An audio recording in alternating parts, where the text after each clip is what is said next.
it out, man. This Alchemist. It's the God right here. Don't pee right here, you know what I'm saying? And don't be scared to get shitty, man. You know what I'm saying? UGTV is going down. What's good, y'all? This is Music Soul Channel right now. You are checking out Urban Grind TV. What up, man? This is Ludacris, and right now you are watching UGTV. What's happening? It's the Teflon Don Ricky Rouse. And right now you rocking with Urban Grind TV. It's going down. Flock, man. Flock Bell install. 10, 5, 10 minutes. UGTV don't go nowhere. Yo, what's up? It's Eric Sermon, the Green Light Bandit in Chi-Town. UGTV, you know how I do all day. Represent that. You know what time it is. Joel Santana, and right now you checking out Urban Grind TV. Dipset for life, Skull Gang forever, Slow Bucks, keep up. Ooh.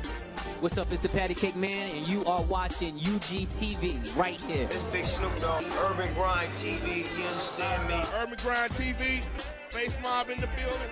I'll let your motherfucking boy. Killer Cam, King Joffrey, Joe, Spacey Sprockets, and right now you watching Urban Grind TV. You know what it is. Dipset, you win. Yo, check it out, y'all. It's the dead. It's Raekwon the Chef, and you doing it big right now on Urban Grind TV. What's good, man? It's the God. You know what it is. You watching UGTV. Yo, what's up? It's DA to the Z, Urban Grind. You know what I mean? Television, keeping y'all updated. Get on the log in, email us, holla back. It's DA to the Z right here, Chicago, baby.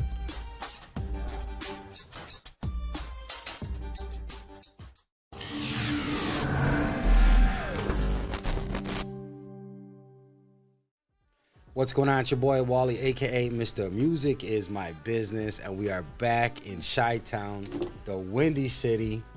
My co-host is extra turned today. Tell them who you are, man. Yeah, I already know what it is. It's Thot Boy Zello, man, aka S29 Zello, the talk a lot artist, man. How y'all doing? Man, so look, we're back for another episode of Behind the Grind. This is your exclusive. It's an all-access, award-winning look at the inner workings of the entertainment industry. And we like to bring different topics and give people strategies and stories and share stuff so they could be successful artists, entrepreneurs, business owners, because, you know, this is a grind, this whole entertainment industry. So my special co-host today is a really dope man. He's author of the book Making Money with Music, and he talks about over 100 revenue streams. And Randy Chertkow. Randy's a Chicago-based musician. He's an author, he's a columnist, a music instructor, and my man's a professional speaker. Billboard magazine called Randy and his co-author Jason the ideal mentors for aspiring indie musicians who want to navigate an ever-changing music industry. You hear me? And he co-authored 4 books. The one we got today is Making Money with Music, the Indie Band Survival Guide, Making Money with Music, and the Indie Band Survival Guide. And he spent years as a columnist, electronic musician magazine, and other publications. And you speak professionally. You talk about business and revenue generation at conventions like the Recording Academy, which is the Grammys, Music Cities, New York and Austin. And he's also spoke at Carnegie Hall. Ladies and gentlemen, our viewers at home, everybody listening, Mr. Randy Chertkow. Hey, it's always great to be up here at Smoky Studio. I love this place. Sorry, I fumbled through it. So I'm reading, I'm looking at it again. I'm like, wow, this is heavy. Making money with music, you know. And I'm Behind the Grind. We talk about navigating the music business, and today's show is just about that. It's you know, monetizing your music. I like yours better, making money with music, right? Because that's what people want to know about. Yeah. And a lot of artists and stuff. So tell me, Randy, how did you get to be this guy and wrote all this stuff? Fascination with money and specifically music, making money from music. Yeah, it's funny how it's almost always an accidental thing when someone gets started with something. And that's exactly what happened with this.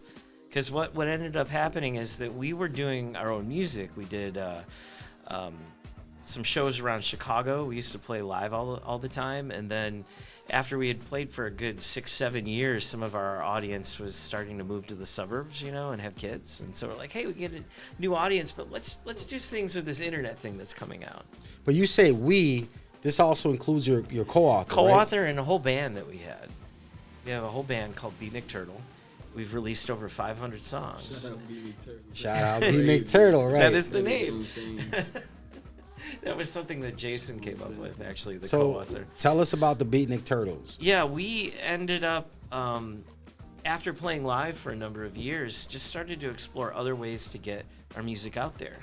And so we actually teamed up and did a lot of really unique things. Like we teamed up with some comedy shows that played at Second City, and we were their backing band, sort of the same way that you see sometimes on Saturday Night Live. So we played like a couple songs in the middle, and we played all the backing music behind. Nice.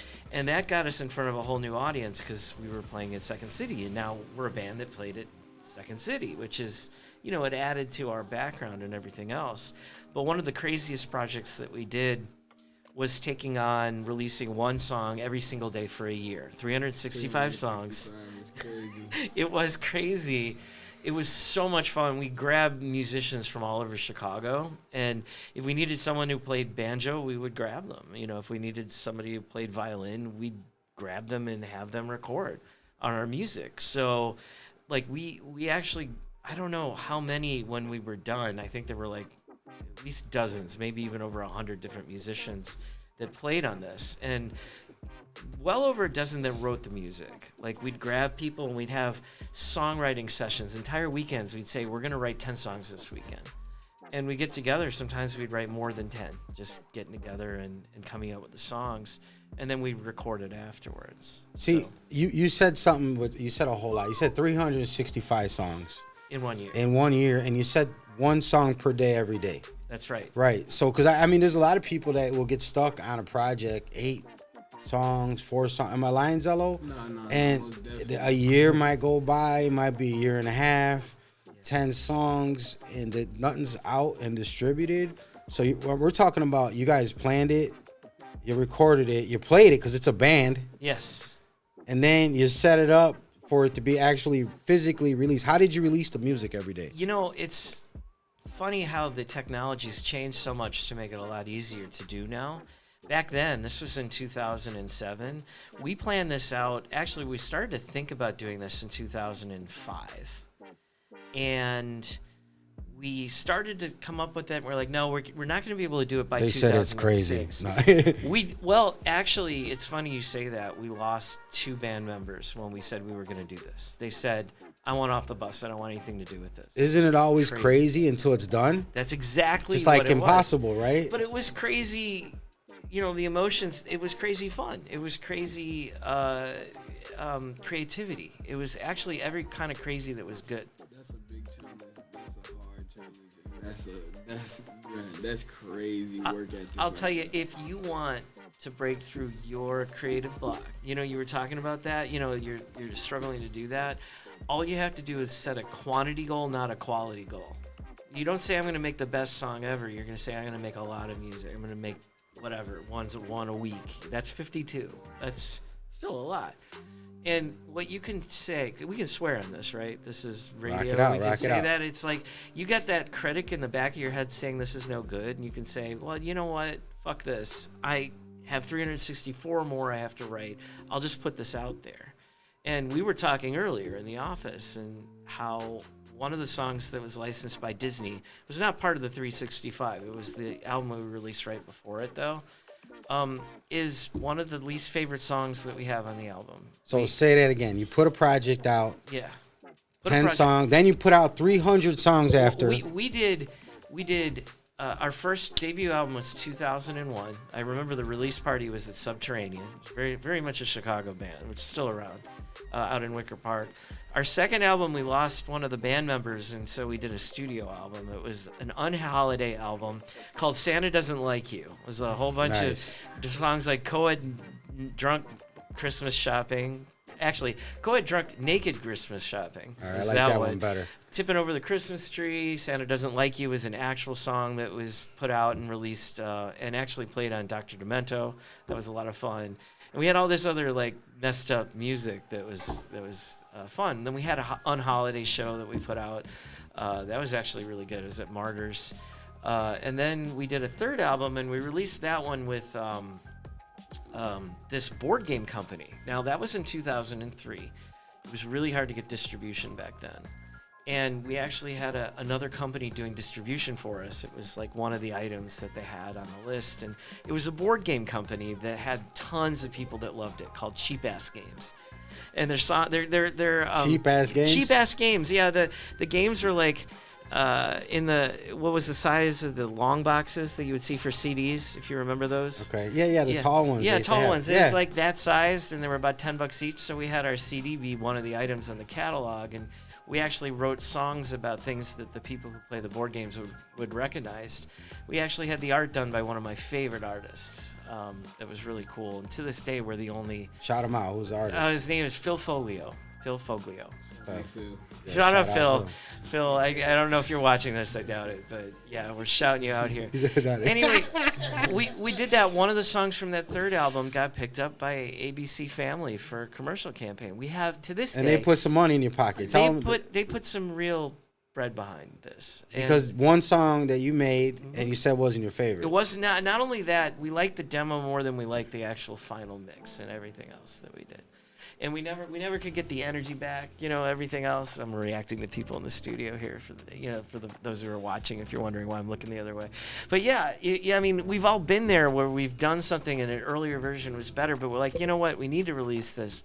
We'll put it out there. Next thing we knew, we got a call and actually reach out from every angle, everybody who had a connection to us, from our website, from everything. They're like, we need to license your music. And we executed that within a week and put it out there. Well, all this stuff came together and we're like, nobody wrote about how to do it yourself. All the books at that time, back in the early 2000s, were, here's how you sign up with the label. It doesn't say, here's how you license your own music. So that's why we wrote the Indie Band Survival Guide, which was a 101-page PDF. We gave it away for free. And we thought that would be it. But next thing we knew, Billboard magazine ended up writing a whole huge article about it, and that was in October of 2006. They wrote that. And we had a literary agent reach out to us and say, hey, you know what? I think this could be a book with a major publisher. And we were like, literally about to do the Song of the Day project, which was 2007. This was late 2006. We're like, well, I don't know if we want to take this on, but... And we told the guy who was a literary agent, like, it is a book already. He's like, no, I really think a major publisher would be interested. So we put together a book proposal and started to work on Song of the Day. We were, like, in the studio. Like, we had stuff through about April when we started the year in January 1st. And then they came back with us and signed the contract. So we had to start working on the manuscript while we were doing Song of the Day. So you're doing both. We were doing both. We actually got seriously into it in 2008. And working a day job, right? Yeah, we had day jobs at the time, so we were working. You're doing three. So just for people that make excuses. That's right. Yeah. Can't make money excuses at the same time. You can't also sleep at the same time, but that's okay. You don't need to sleep. You're doing the three. That's right. So they pick up the song. Now what happens? They picked up the song. We ended up writing the Indie Band Survival Guide, which was like I said, it's a PDF we gave away for free. We talk about licensing. We talk about all kinds of things like that. We had done the Second City shows at that point, but didn't really write about that in that first version. What ended up happening is, of course, Song of the Day took it. Now, you asked the question, this is how we got to this. How did you release it? We released it from our website. I'm a programmer. I do IT work, or I did, actually, up till recently. Now I'm doing the entertainment thing full-time, which is awesome. But we created a website for it, and actually it was a podcast. So back then, podcast was you had to hook up your little iPod and say, hey, collect the song as it came out. So every day there would be a new song that was released. There was no Patreon. There was no way to release the music except on CD, really. Digital distribution was just starting up and not really huge at that time. Plus, we didn't want to release it as that until it all had come out. We wanted them to go to our website. Before long, we were getting tens of thousands of downloads, 80 countries of people listening to our music every month. So it was awesome. It was incredible. Now you got something like 300 or 400 articles. Yeah. So what happened after that, that's actually something that happened after that, is 2008 we released Indie Band Survival Guide, our first book. And we ended up keeping the rights. This is just a little note. Since this is behind the grind, I can Yeah, talk about how this it stuff. works. We contracted and said, we're going to limit the distribution to just the United States so that we can see if we can sell it again to the Europe and do another version of the book that's angled at Europe. And our agent wasn't sure about it because he's like, normally you want to get the biggest distribution possible so you can make more royalties, but let's give it a shot. And we did, and sure enough, we actually found it's called eBerry Press, which is part of Random House. The U.S. one was St. Martin's Press, which is part of Macmillan. So these are major publishers. And it's kind of ironic. We're independent musicians, but we want the major publisher because we didn't want to self-publish. And at the time, self-publishing books were not as common. It was thought of as far, far less than it is now.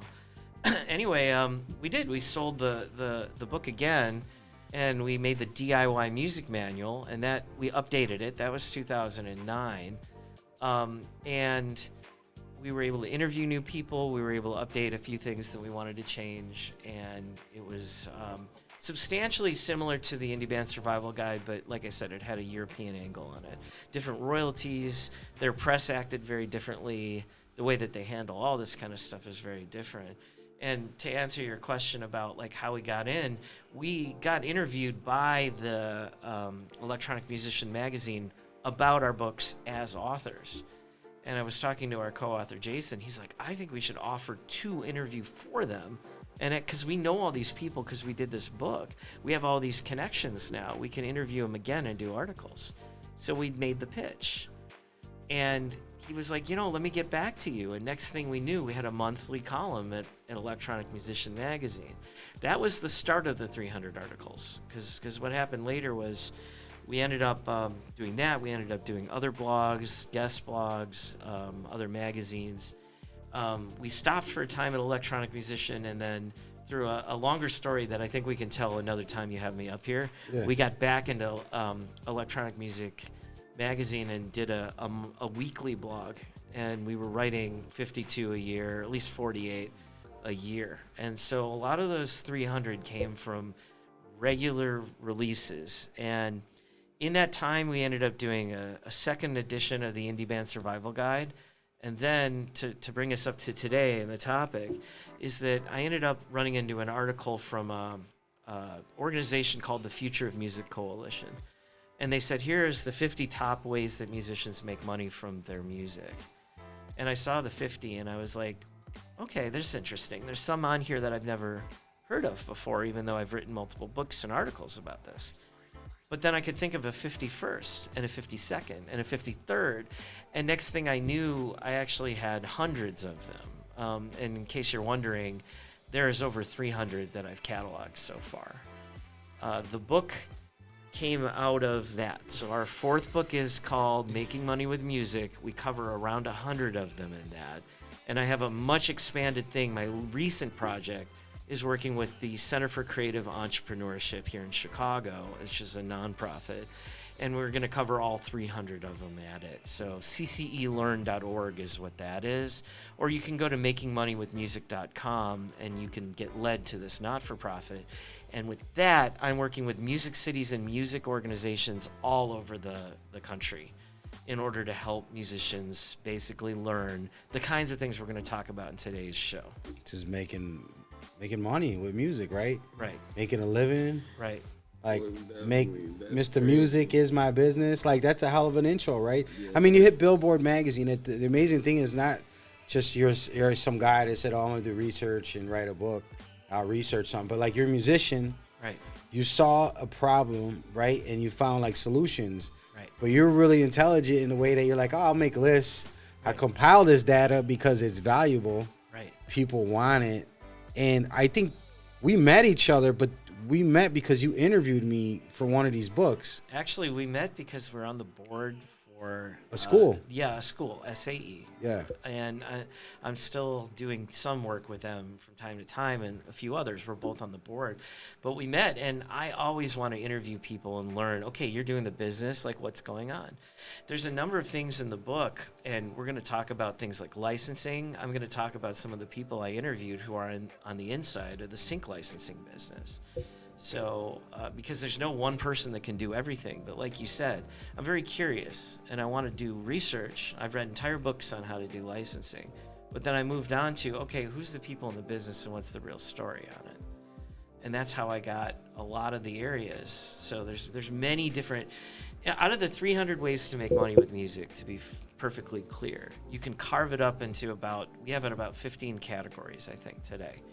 And it's things like sync licensing, which is getting your music licensed on TV and film and advertising and video games. And I can keep going for quite a long time. There's things like royalties, where you make money when your music is played, either on TV or in a movie theater or on the radio. And how you collect it is you do registrations, and we're going to have a segment on that later. And I can keep going. Your fans and fame. If you have a fame, if you get known, if you have social media, that social media is something that can make you money. You just have to snap into it. I don't even care if you have 2 people who like you and follow you. You actually can make money from that. I can talk you through each of these things. That's incredible. You ready for that, Zello? Yes. You ready? So, man, that's a hell of an intro. So, look, we're gonna take a short break. When we come back, we're gonna jump into royalties. We're gonna talk about licensing and sync, and a whole bunch of other ways of how you can get money with music, man. This is it's your boy Wally, aka Mr. Music is my business. Behind the grind, making money with music, turning your passion into profit. We'll see you right back. Gang.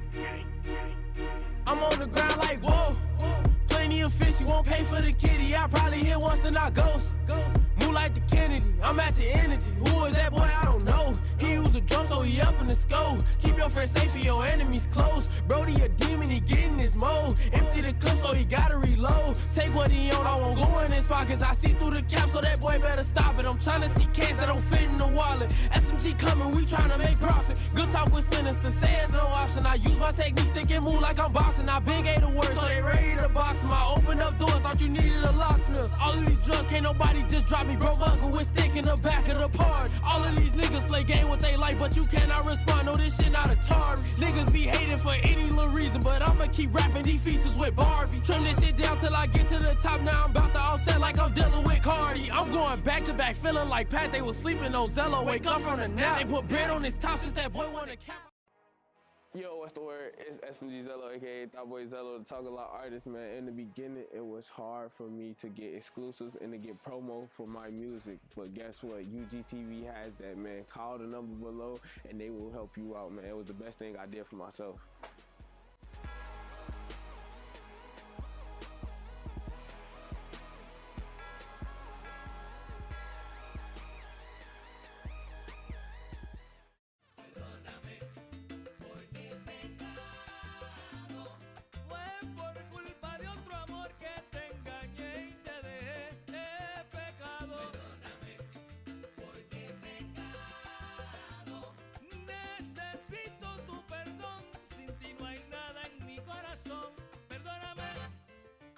Mujeriego y mentiroso, mira lo que he llegado yo.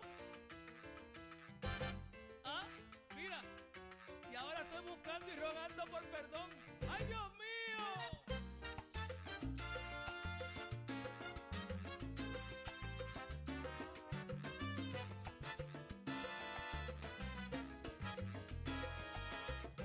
¿Qué?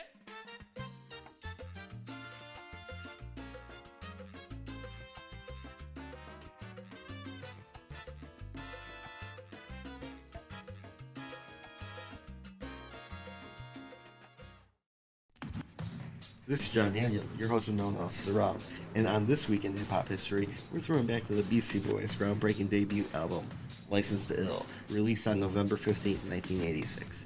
This album didn't just introduce the world of Beasties, it brought a new fusion of rap and rock that shook up the scene and set a new standard in hip hop.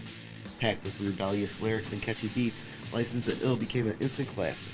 Let's dive into some of the tracks that made it unforgettable. First up is Fight for Your Right, a party anthem that became the ultimate rebellious jam. Then there's No Sleep Till Brooklyn, blending rock and rap to celebrate their hometown and unique styles. And let's not forget Girls, which offers a tongue-in-cheek celebration on relationships and attraction. Licensed to Ill wasn't just an album, it was the Beastie Boys' declaration of who they were. Stay tuned to Urban Grind TV for more iconic moments in This Week in Hip Hop History, where we honor the albums and artists who keep pushing hip hop's boundaries. Are you an artist, model, or entertainer? Do you need help with bookings, castings, or even engagement on your platforms? Hit up Urban Grind TV today and let them get you right.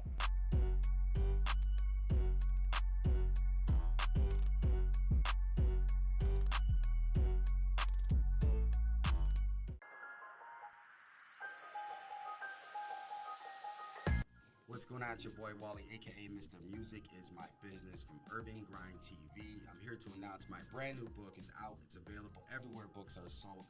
It's titled Music is My Business, the ultimate startup guide to the music business. You can check it out at musicbusinessebook.com, Amazon Books, Barnes & Nobles, and everywhere that books are sold. And it will help you turn your love for music into a sustainable career. Check us out, musicbusinessebook.com.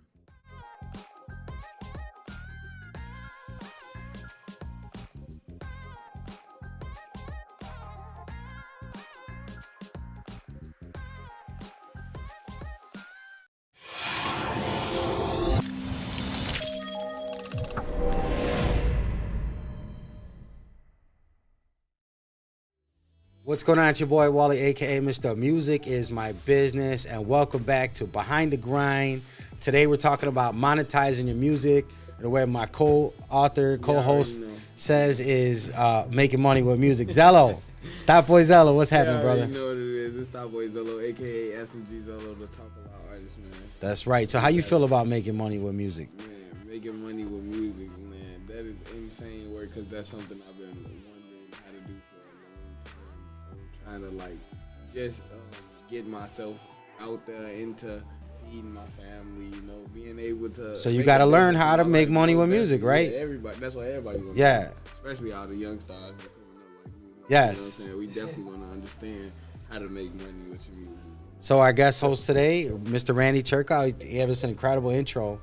I love your story, man. It's a big story, right? I just needed to listen. I had to just be quiet for a second. So in this segment, we want to jump in. What are we jumping into, Randy? Talk to us. We're going to talk about royalties as the first segment. That's what we talked about. And royalties are, because we're going to do licensing, I think in a future segment, I may as well clarify a couple things about it, because that often gets really confused. Yeah, talk to them. I don't know if everybody has a full understanding of royalties. They might think it's the YouTube views or TikTok. Break it down for them, Randy. How many royalties you said you can get? There's we were talking about it earlier. There's a good 17 or different ones that you should register for, or so. And I say or so because it's interesting how things change, especially if you're going to be international and do different things.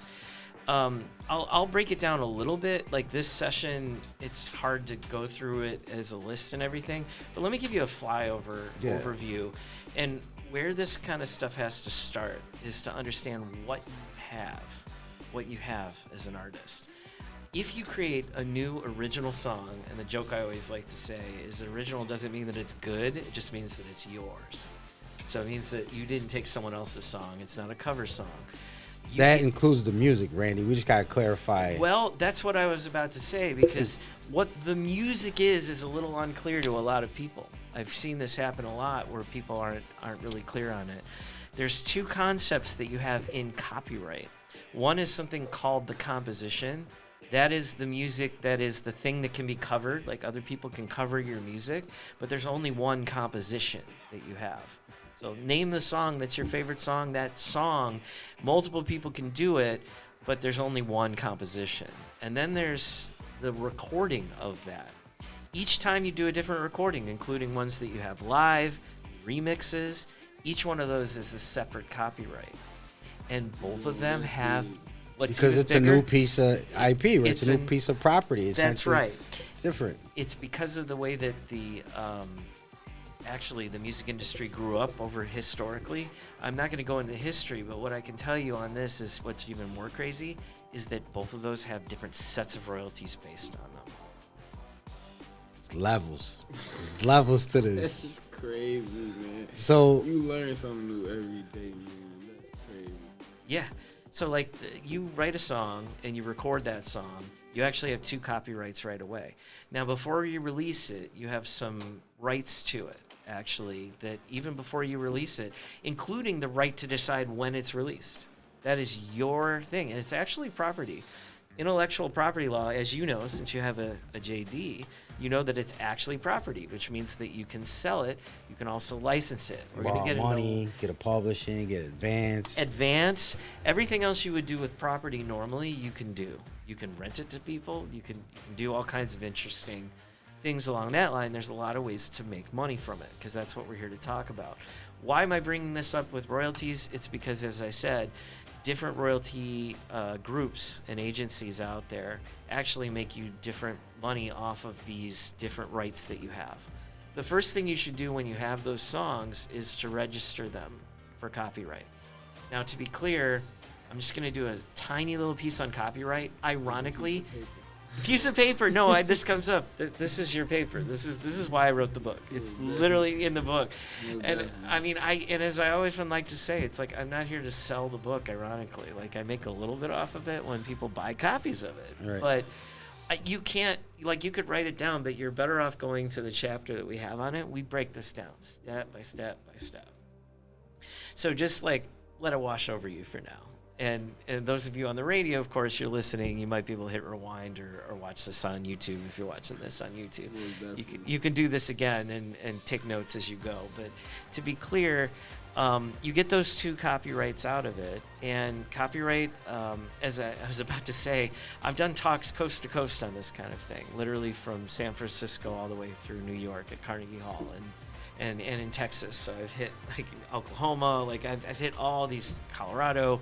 I've done this all over the place. And inevitably, if I bring up copyright and I have a Q&A, people will want to talk about copyright forever. I don't know what it is. Like, people are fascinated by it. Don't worry about the details. All I'm going to tell you is get it done. Just register it. You own the copyright whether you register it or not. That law changed a number of years ago. 72. Was it 72? 78. Was that Sonny Bono? And No, Sonny Bono was 2000 and something, and an extended copyright. But all these are like, this is like for the people who are like the legal heads and really want to get into it. So all of you are like listening to this, like, what are you talking about? Sonny Bono, Copyright Act. Don't worry about any of this. Just register the copyright at the copyright.gov. That's it. And I don't know what the current rate is. It changes as time goes on, but it's not very expensive. It's easy though. We were talking pregame before show is that, I mean, I had to do like mail out CDs and every time, and you had to send it to them. Physical mail. It was like you had to get like a check, right? And they don't look at that stuff. They throw it in a bin somewhere. It collects dust. It's sort of like the end of Raiders of the Lost Ark, where they hide the Ark in some warehouse somewhere that nobody knows about. And it costs money every time you do it. It's crazy. You don't need to worry about it anymore. Now you can upload it. You can upload it. Even if you don't, you still make royalties off of it. It just protects it further. And you're going to put money behind production. You're going to put money behind promotion. Mastering, everything that's part of it. You may as well spend like whatever, the $100 or whatever it costs nowadays to register it. And it changes a little bit over time. It's still not very expensive, and it's protected for the lifetime of copyright, which is, by the way, your entire lifetime plus another 70 years after you're not even on this earth anymore. Your estate. So you may as well just do it. Whether you do that or not, you can then register for royalties. Now we've got things like royalty agencies like the ones that everybody's heard of: ASCAP, BMI, and CSAC. Those are the ones that are most common. They're for the composition. Remember I said the composition was separate? That's a composition royalty. Break it down for the people that don't know composition at home. What is it? Do you know what the composition is? Okay. Composition is like, name a song you like that's a cover song. Let's do this. Let's do it reverse. Adele, what song did she do that was a cover? She did Love Song. Your ringtone. What's the one in your ringtone? You saying that she was? I was saying that a cover that somebody probably did of hers. Probably like what's the song? Hello. So someone else covers Hello. She is entitled to the royalties from that. Every time that's played on the radio, Adele is, because I believe she did write it and she's listed as the songwriter for it. But someone else who did it, they're actually not entitled to make royalties when that's played on the radio, even though they performed it. It's the songwriting part of it. That separate recording is not owned by Adele, though. Composition. That's the Composed, composition. like. Okay, Yeah. But that's the thing. It's a play on words. If you don't know, Right. I really want people to understand. Like, if you don't know, it's okay. Don't get lost in it. Like, there's a definition. Yeah. Ask somebody. We got them here, so I'm gonna ask them. Look it up, because even if you read it, you might understand it. It's the songwriting part, but the other part, the second part, Is the sound recording. the SR. It used to be a SR9. It was is the form. called, yeah, SR. So the two copyright forms are PA, which is performing arts. That's a composition. I know it doesn't match word-wise. Sorry, it's the government. The other is SR, which is a sound recording. And I'm going to remind you that even if you have your own song and no other artist covers it, the fact that you have a remix and then you record it live and then you do a studio album, those are three separate different. copyrights. Those are three separate versions, and they actually have three separate things that you can register for royalties. We haven't gotten to that part yet because we just got started. Right. But those are all separate. But that's what I was talking about, was like, that's the ownership side, right, Randy? That's It's like, right. that's the part of owning it, and the royalties is how we making money, right? Right. Once you own it, you can make money from it. So that's why I'm talking about the fact that it's property, and it's something that now that you own it, you can actually do something with it. Among the things that happened as a result of mostly statute, which means that it's actually Congress that set this out to happen this way, is that when your music is played, whether it's the composition or the sound recording, agencies can collect money on your behalf and then give it to you from the fact that it was performed. But what do you got to do in order for, who do they know? How do they know how to pay you? Oh, well, that is exactly what comes out of going to these royalty agencies. So that's what we're talking Registering about. your music. Registering your music for the royalties. And until you register it, they actually You mean mostly, if I get 10 million YouTube plays, they're not just going to send me a check? yeah, and that's exactly the problem. It that don't I see. happen automatically? And what's even worse, and this is going to make some of you... But I got 10 million plays, Randy. Why you just don't pay me? Yeah, man? see, that's exactly the problem. Sorry about that. So this is what's going to make some of you nervous, is that you got music out there, you never register. You're like, oh man, I'm hearing them on Behind the Grind talk about all this stuff, and I haven't registered it. And wait, what happened with all that money? Well, for a lot of them, they don't even bother collecting it. For a handful of them, they'll keep it for a couple years. Like Sound Exchange, for example, is one of the ones that does it for the sound recording. And they'll keep it for 2 years. But after 2 years, they'll give it off to everybody else who's actually a member of Sound Exchange. And they'll So it give goes your back money. into the pot? It goes back into the pot. And guess who Nice. gets most of that money? Them? Major labels. Yes. Because they have the ownership of it. They do. The They have. contract. Well, they do it by proportion. So, like, they're like, okay, here's a pot. Who has most of the music? Well, most of the plays are happening with Adele, and every major artist you've ever heard of. So they get even richer, unless you register and then you collect your own damn money. It's out there. What is the biggest misconception you found writing this book and doing research and being a musician yourself that people have about royalties? That people have about royalties is that all they have to do is sign up for ASCAP, BMI, or CSAC, and they're set for all their royalties. That's a real common Yeah. thing that people believe, because I'll hear it all the time. Well, I signed up. Well, I used the music on there? Huh? Yeah. I paid the money. I filled it out, like when they used to charge. Right. They just think, well, why wouldn't they? It doesn't work like that. No, that's only. It's actually even worse than that, because if you go to ASCAP, BMI, or CSAC and you say, I'm registering it, that does collect money from when it's played on the radio. Only domestic, right? Only domestic. But there's another couple tricks about That that. means only in the United States, just for the people that don't get domestic. Domestic. Yeah, That's exactly. it. Right.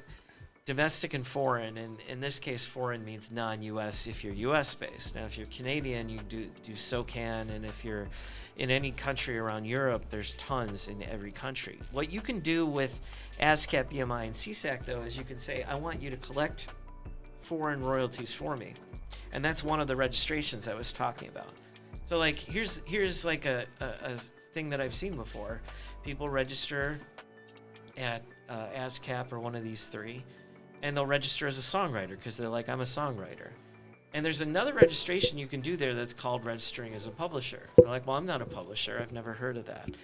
That is 50% of the money. Literally, if you sign up just as a songwriter and you do not have a publisher, you are the publisher, which means you are literally leaving 50% of the money on the table. Now, when you say publishing, we can just break it down for them. That they don't. That's not a separate thing that they're gonna have to. It's just literally a membership, right? Correct. It's just signing up. It's not like they need a business license, another LLC, because the word scare people sometimes. When they say publishing company, they think it's more expensive. Right. This is a one-time fee. Now they don't even charge it. Yeah, and some of them do. It depends on which agency you talk to, and they all have different membership requirements. For example, CSAC, SCSAC needs you to have an invite, and I actually had people say, I can invite you if you want. So you have to know people in the industry that will invite you. But besides that, you're right. You do not need to have a separate license or anything. You can go off of your own personal. There's a reason why the first part of our book we talk about who are you as a legal entity, because you're going to get paid. When you get paid, they pay a legal entity. They could pay you, but then you are what's called a sole proprietorship, and it's based on your social security number. That's what you're going to be putting in there.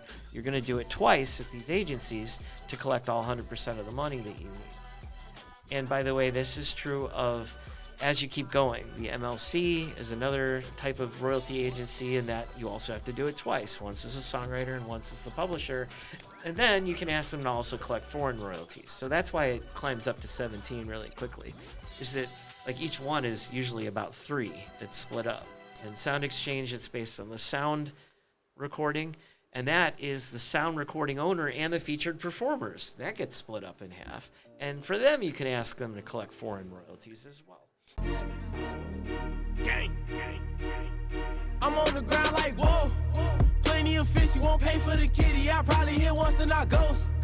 Move like the Kennedy, I'm at your energy. Who is that boy? I don't know. He use a drum, so he up in the scope. Keep your friends safe and your enemies close. Brody a demon, he get in his mode. Empty the clip, so he gotta reload. Take what he own, I won't go in his pockets. I see through the cap, so that boy better stop it. I'm trying to see cans that don't fit in the wallet. SMG coming, we trying to make profit. Good talk with sinister, say it's no option. I use my technique, stick and move like I'm boxing. I been gave the word, so they ready to box him. I open up doors, thought you needed a locksmith. All of these drugs, can't nobody just drop me. Broke uncle with stick in the back of the part. All of these niggas play game what they like, but you cannot respond. No, this shit not Atari. Niggas be hating for any little reason, but I'ma keep rapping these features with Barbie. Trim this shit down till I get to the top. Now I'm about to offset like I'm dealing with Cardi. I'm going back to back, feeling like Pat. They was sleeping on Zello. Wake up from the nap. They put bread on his top since that boy wanna cap. Yo, what's the word? It's SMG Zello, aka Thot Boy Zello, the Talk a Lot artist, man. In the beginning, it was hard for me to get exclusives and to get promo for my music. But guess what? UGTV has that, man. Call the number below, and they will help you out, man. It was the best thing I did for myself.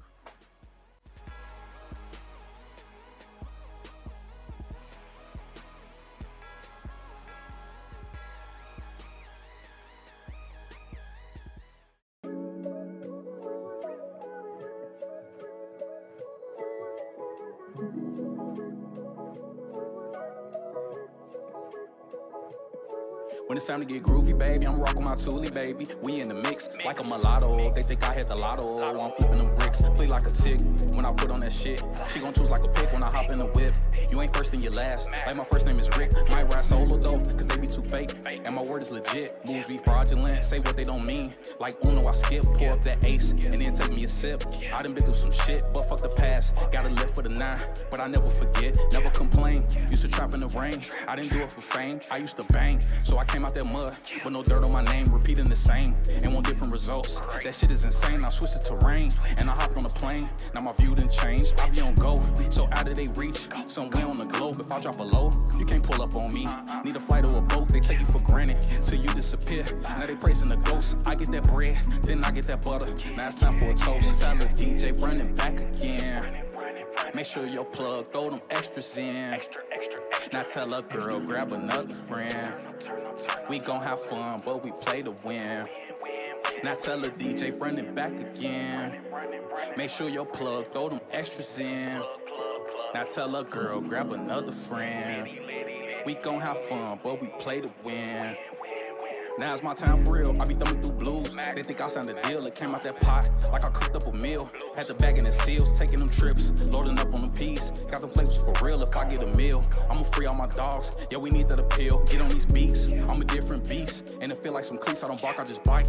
You a dog, I'm a wolf, when it's time to show teeth. Fuck all that clout, I be moving discreet. I'm a leader like Chief, not hard to find. If you looking for me, drop a pin, we can meet. Hope you can swim, we be flooding them blocks. This shit could get deep, they gon' switch up. Trying to jump ship, knowing it's about to sink, stay over there. If this war I declare, light it up like a flare. Yeah, I be lit, they gon' stop and stare. See them kings over there, when you look around, you see that 360. I don't fuck with no squares, light up that dope, kick your ass out the car. If you light up a square, stood 10 toes, they gon' fall like a crease. Boy, how you a chair, I done went numb, trap going dumb. Why the fuck would I care? DJ, run it back again. Make sure your plug, throw them extras in. Now tell a girl, grab another friend. We gon' have fun, but we play to win. Now tell the DJ, run it back again. Make sure your plug, throw them extras in. Now tell a girl, grab another friend. We gon' have fun, but we play to win. Are you an artist, model, or entertainer? Do you need help with bookings, castings, or even engagement on your platforms? Hit up Urban Grind TV today and let them get you right.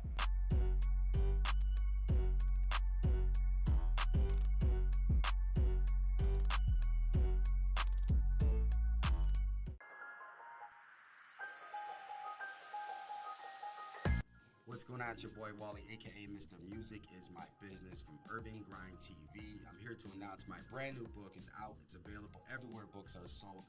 It's titled Music Is My Business, the ultimate startup guide to the music business. You can check it out at musicbusinessebook.com, Amazon Books, Barnes & Nobles, and everywhere that books are sold. And it will help you turn your love for music into a sustainable career. Check us out, musicbusinessebook.com.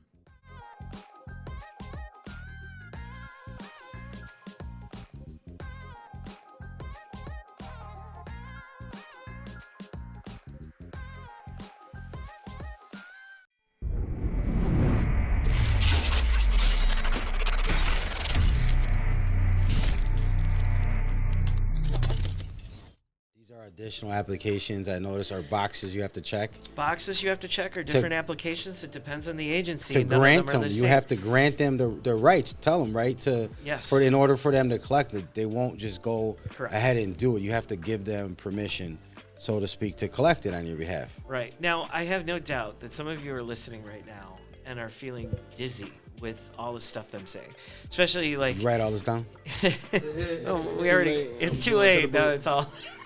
Like, go back to the video. It's a tsunami of info, and it's easy to feel overwhelmed. I get it. Here's the good news about it. Number one, you only have to register for these royalty agencies once as a legal entity to register as many songs as you want. So that's the work of one weekend. You can register for all these agencies. And as to what they are, that's literally like what our courses ccelearn.org. That's what we're here to teach people to do. And in fact, my dream, if I can put it out there, is to actually take the interns from like music schools like we were on the board of and have them register other artists for their royalties so they learn how this works. Mm-hmm. You can teach people to do it. It's a step-by-step process. You register for the agencies once in your lifetime, and you can register as many songs as you want, and you register each song that you have, whether it's the composition or the sound recording, depending on the agency, once. And then you collect royalties for your entire lifetime, again, plus another 70 years. That's it. No renewals, no other things. So I'm saying take 2 weekends out of your life with everything else that you're doing for your music. Those 2 weekends are worth doing to register for all the agencies, and then just register the music.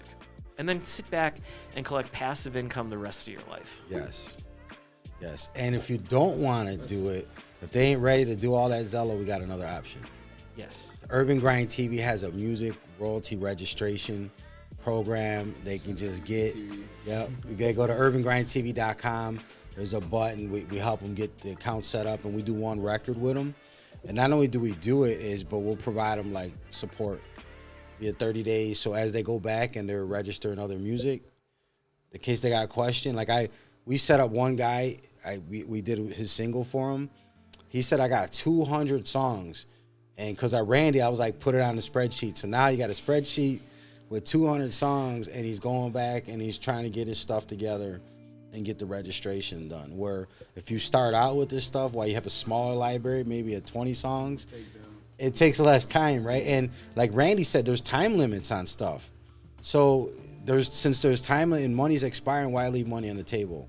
Or why pay the labels? Well, why let them get your piece of the money? So, you get the book, Making Money with Music. Go to the website, get it. But my grandpa had a saying when I was a kid. He said, do something even if it's wrong. And the something is royalties, right? Because that's the first arm of what we're talking about today. I'm going to make people feel a little better about this because, you can go to people like your organization and they'll just handle it for you, and that can be a very good option. We want them to learn, though. You got to learn this stuff. You got to understand that you need to do this. Otherwise, it's like, why leave the money on the table and let the big labels take all that money? Why shouldn't you collect it on your own? Besides, if something blows up, the way things go viral nowadays, you can get huge in Sweden because some DJ out there loves you, and you don't know. So never met him. The only way you're going to collect money on this is to turn on the income source. It gets better because if you start getting money from this type of stuff, and you can show that you have regular income, you can auction off a percentage or the entire royalties and get all the royalties that you would collect in the future, auction it off to somebody, and then they'll give you a lump sum. Are you talking about, is that publishing deal consider? No, this is actually this is one of the 300 ways to make money with music is auctioning off future royalties today. There's exchanges, they will do it for you. And the way you do it is you show that you've been making a certain amount to date. And there's actually recorded instances of fans that loved songs so much they wanted to own a piece of it. Very smart. And so, if you want money today, that money is for the entire length of copyright. That is, like I said, your lifetime plus 70 years, which means that if you auction off part of these royalties, you're literally getting money that you wouldn't have even gotten when you were alive, and you can get it today. Why wait? Spend it, man. Blink them kids. Forget them. They ain't getting nothing. You gonna spend it? You gonna leave it to them? Or are you taking it with you or what? Hey, man, that's crazy, man. Hey. Blink them kids. Blink them kids. No, you see. Well, you need your bag today, right? Man, nah, I'll most definitely get to the bag today. So, but not only if you get your registration for your royalties, though. That's the thing. If you don't start establishing the royalties now and show how much it's made in the past, no one's going to auction off and give a damn when you do it in the future. So you want to establish the royalties immediately. In fact, look, this is why there's a little joke in what Wally said where he was talking about spreadsheets. I'm a big fan of spreadsheets. Why? Because if you're in the business part of your business, literally part of it is making lists and just going through the list and checking it off. It's your inventory, right? Why wouldn't you get all 17 plus royalties signed in before you release music? It's how you make money with it. If there's one misconception that I want to keep stomping out with people, it's that you can make money just by promoting yourself. It's backwards. The way that it works is you establish the ways to make money, and then you bring people to and through the money. To and through it. And so how do you bring people to and through the royalties? It's registering the royalties before you release it. Then you can promote your music, and guess what? When it's played, now you're going to get royalties from it. Does that make sense? Makes a lot of sense. Feel them? Definitely. No, it makes a lot of sense. It's a door opener. It's not exciting as an artist to think about that, but you're a business owner, right? So it's think about owning a car dealership. You wouldn't write down all the cars that you had in the lot, like an inventory of saying, hey, this is what I could sell to make money. This is worth $500. You don't even know what it worth. He said he put out a record, didn't like it, and got a bag off it. So you got to think about every song as an inventory and multiple ways you can make money from it. royalties. Now, if you're going to be serious about this, there's other things you can do to take it further. So, like the royalty that I got off that, at that time, I didn't know something that I learned later, which is that when somebody uses your work in a sync, which we're going to talk about in another segment, then you submit what's called a cue sheet. Cue sheet says, at 10 seconds in, this song was used. At this many seconds in on the movie, here's where my song was. This is something that comes from TV producers and ad writers and that. And even if they're small time and they're like, well, I don't want to talk to those royalty agencies, it doesn't cost them anything. It costs them zero to do this. It's only when it's performed. That is to say, it's shown on TV, it's shown in these places where it actually generates these, triggers these royalties. And there's payments that happens on the back end. I'm not going to get into it on this show. This is about the artist. Yeah. But all I'm going to tell you is that if you include it on a cue sheet and then you know that your commercial that it was on, which is what it was in our case, is played in these markets, in these places, you can actually follow up with your royalty agency and say, here's what it is. They'll have it on the cue sheet and they'll know that it's some 22 seconds in, your song was played on television. That's how you start collecting on it. Making money with music, man. That's just the first piece. That's the first segment, man. The intro coming in behind the grind, right here on Urban Grind TV, Urban Grind Radio.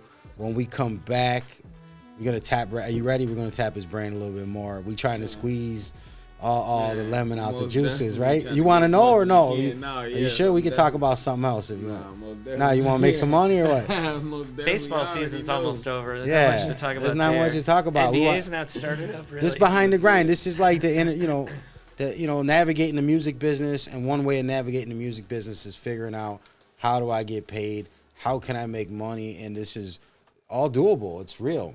So we're gonna take a quick break. When we come back, my boy Thot Boy Zello, Randy Chertkow in the building. Behind the grind, we're gonna talk about some licensing and some sync. Sync and licensing sounds good. Yeah, sync and licensing, man. It's your boy Wally, aka Mr. Music is My Business. We'll be right back after this quick break.